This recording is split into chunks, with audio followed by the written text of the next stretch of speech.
मोक्षप्रदायिनि मञ्जुळवासिनि वेदनुते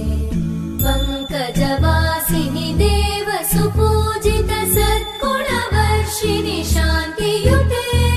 जय जय हे मधुसूदन कामिनि आदिलक्ष्मि जय पालय माम्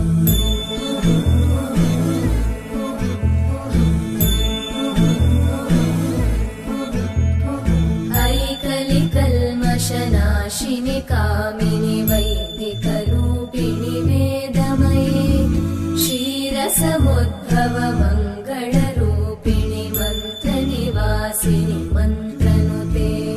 मङ्गलदायिनि अम्बुजवासिनि देवगणाश्रितपादयुते जय जय हे मधुसूदन कामिनि धान्यलक्ष्मि जय पालय माम् जय वरवर्णिनि वैष्णवि भार्गवि मन्त्रस्वरूपिणि मन्त्रमये सुरगणपूजित शीघ्रफलप्रद ज्ञानविकासिनि शास्त्रनुते भवभयहारिणि पापविमोचनि साधुजनाश्रितपादयुते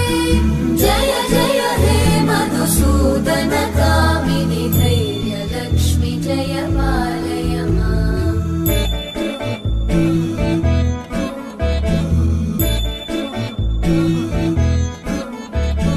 जय जय दुर्गतिनाशिनि कामिनि सर्वफलप्रद शास्त्रमये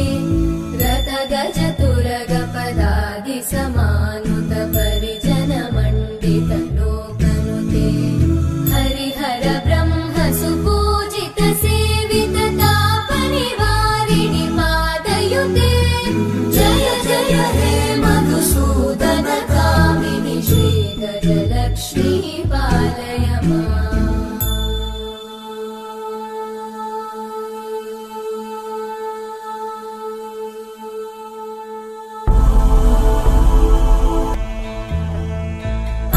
ऐकगवाहिनि मोहिनि चक्रिणि रागविवर्धिनि ज्ञानमये गुणगणवारिधि लोकहितैषिणि सप्तस्वरवरगाननुते सकल सुरासुर देव मुनीश्वर मानव वन्दित पादयुते जय जय हे मधुसूदन कामिनि सन्त